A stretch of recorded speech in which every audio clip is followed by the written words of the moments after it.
季節，所有水塘都係禁止市民釣魚，希望俾啲魚休養生息，繁衍下一代。但係禁釣期未過，已經有人等唔切喺水塘違規釣魚，仲要網上大晒戰利品，一共釣咗16條鯪魚、1條塘虱等等。哇！呢個連烏龜、錦鯉都釣到咁誇張，魚嘅種類又真係幾多喎！唔單止咁，網上有人仲詳細列明香港多個水塘垂釣位置，教人點樣避開執法人員檢控。究竟喺水塘非法釣魚嘅情況係咪咁嚴重呢？我哋呢日嚟到其中一個釣魚熱點——船灣淡水湖近涌尾嘅位置。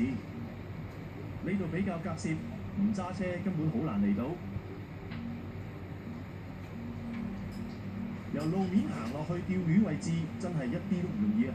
要沿住斜坡行落去，唔知係咪因為咁，有釣友仲特登喺大樹樹幹綁咗條繩索，方便啲人掹住行落去。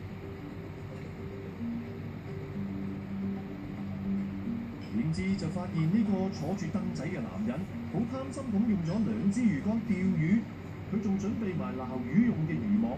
由於現場周圍咧都係草叢，蚊又特別多，哇！佢連蚊香都點埋，真係準備十足啊！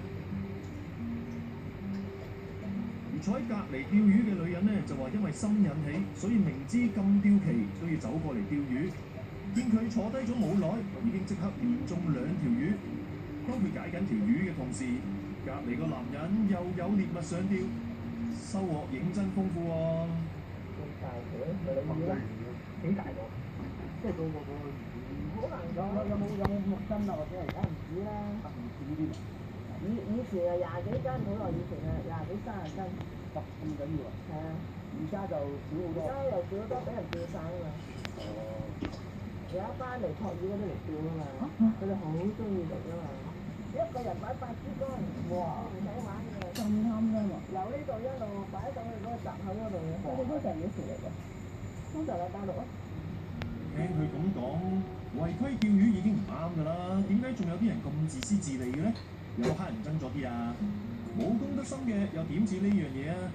沿路所見，草叢四周都遺棄咗唔少垃圾，清一色都係釣魚用嘅魚餌同埋魚鈎包裝袋等等，隨意破壞咁靚嘅自然環境，唉，點解自己嘅垃圾唔係自己帶走呢？由於呢個水塘面積廣闊，我哋之後再轉去大美督主壩位置睇過，呢度風涼水冷，環境清靜，唔少人都中意踩下單車消磨時間，同時亦都係釣魚熱點之一。喺主壩旁邊嘅一條小徑，見到路牌寫住路面塌陷，警告啲人唔好前進。不過有人竟然唔理自己安危，仲大膽跨出欄杆，企喺呢個只有大約1米乘2米嘅石角位釣魚。睇到都戥佢擔心啊！萬一跣腳，真係隨時跌落水塘底，到時連命仔都冇埋。釣魚啫，使唔使揾命搏啊？我哋見到佢將魚絲拋出去，唔使一陣就已經有魚上釣。你睇下，只係短10幾分鐘啫，就已經釣到7、8條魚咁誇張啊！現在可以釣魚嗎？快釣呀！就是現在時間就比較多魚嘛。現在釣魚可能多一點，沙網。這沙那個魚多大摸，沙網嘛，是你沙呀都有，我有試過，是。唔知係咪因為禁釣期，魚嘅數量特別多？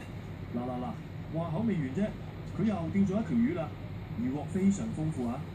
至於呢個位置比較偏僻嘅鉛水抽水站，一樣都有人釣魚。佢拎住支長竿，企圖拋向附近3米高嘅圍欄。喺水塘釣魚，哇！難度咁高，真係少啲力氣都唔掂啊！以為咁樣就好誇張，未算啊！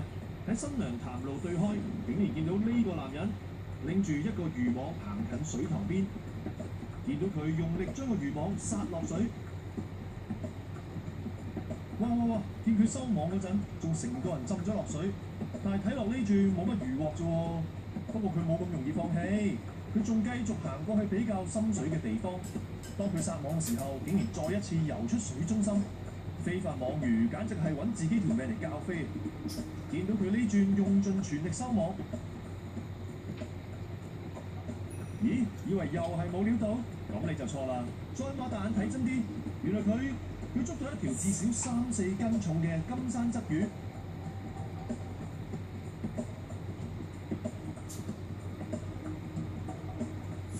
見到佢行上岸嗰陣，仲要周圍咁望，警覺性非常之高。之後佢再用膠桶裝住條魚，我哋嘗試行過去了解下。唔好影啊！隨便影啊！但係釣魚人多數都唔俾你影嘅，因為而家唔係釣魚場啊。有啲網哦，即係溝呢啲魚就咁釣唔到嘅，釣嗰個好似飛嘅。哦，釣到啲細啲嘅，嗰啲落水嘅又收你3蚊定係10蚊。10幾蚊嚟㗎，幾千蚊咁多。最少10幾千喎。既然知道會罰錢，點解仲要違規釣魚呢？香港而家有17個水塘同9個灌溉水塘，每年9月至下一年3月份係魚類非繁殖季節，可以開放俾市民釣魚。不過想去水塘釣魚嘅人士就一定要向水務署申請牌照，費用30蚊港元，而且申請人需要年滿13歲。